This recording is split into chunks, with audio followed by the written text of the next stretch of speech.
Hi folks, Phil here. First video in a series of videos where each one of these I'm going to take a look at United's signings for the summer, potential incomings, potential outgoings, and what those permutations may mean for the football club. What we're going to focus on today is centre backs. Now, we've seen a number of people come out that are highly reputable, that know what they're talking about, that are legitimately connected.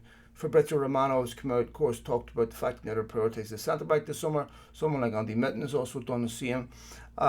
So I think it's fair to say that that is the focus. That tallies with what I've been told too. I thought they would have did it last summer, but they didn't. I was a bit surprised they didn't go after centre back last summer. I thought it was an important position.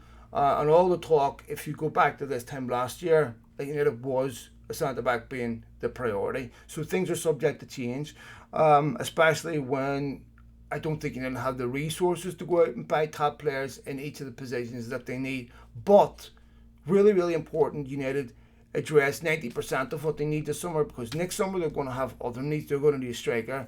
That's going to cost a lot of money, and I don't want to be going into another window next summer where the spine of the team needs addressed. You need a midfielder because Pogba's left, you need a striker, and you need a centre back. So let's focus on centre back position. Let's say United send someone like Koundé or Milinkovic to get a centre back that they want.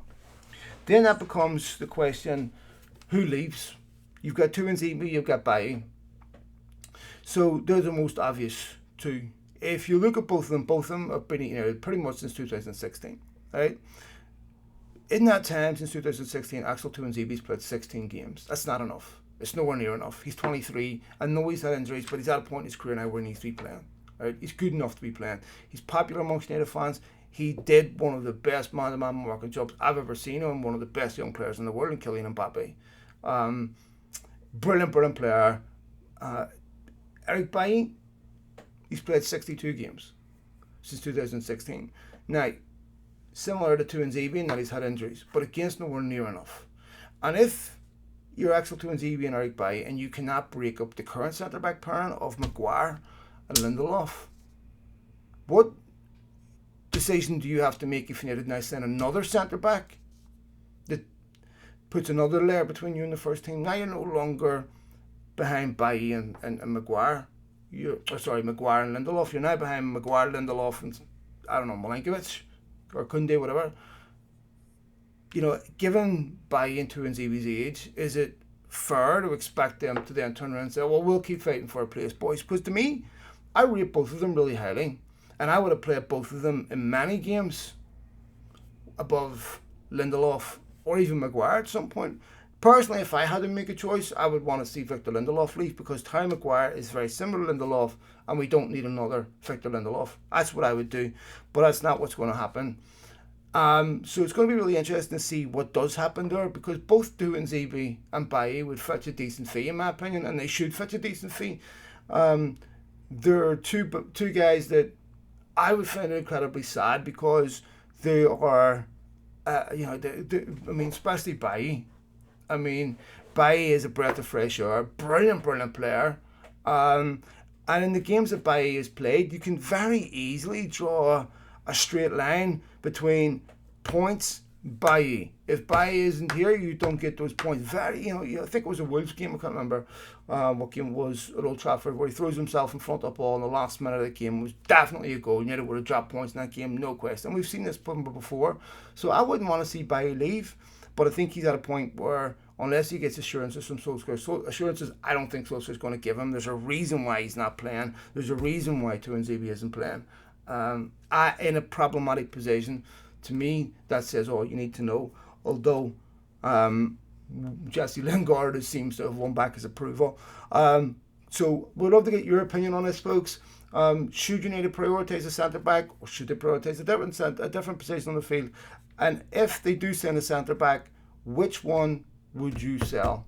So be interested to hear your feedback on that. As we go forward, folks, we're going to be doing lots more. We're going to be talking about Lingard. We'll talk about De Gea, Pogba, Dalot, Andres Pereira, Phil Jones, Romero. What should we do with Gilbreth and Mebby next season? What should we do with Van de Beek? What should we do with Jimmy Garner? What right wing should United be prioritising? What should we do with Mata? Lots and lots of other things we'll be doing on these BTP videos. So if you're on YouTube, which I hope you are, go ahead, stop watching alien videos and click the subscribe button. Always appreciate it.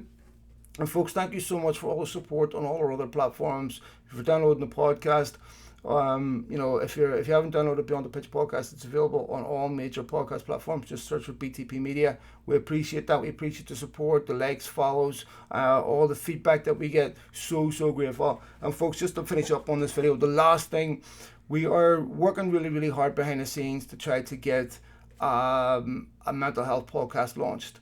Now, we're not going to make it drop every week. We're going to have different people on. It's not just going to be Manchester United fans or anything related to Manchester United. It's going to be a human thing. It's going to be across multiple different spectrums. We're going to have fans from different clubs on. We're going to have different celebrities, different athletes, what have you. All in all, about addressing the issue of mental health and making sure we continue to have an open dialogue and discussion about this that brings people peace. Lots of different topics we're going to cover on that show. One of the topics that I really want to cover in depth is the abuse that women take online just for being women who like football. Totally unacceptable. Has to get addressed. And lads, it's incumbent upon all of us to make sure that anyone who is misogynistic and weird like that is called out for his behaviour. I have daughters. I have mothers. I have a mother. I have young daughters. I'm sure you do too. And if this was your mother or your daughter, it would be totally unacceptable. Your sister, whatever. So let's all put the foot down, lads, and bring a stop to this. Hope you're all well, and take it easy. And thanks once again for all the support.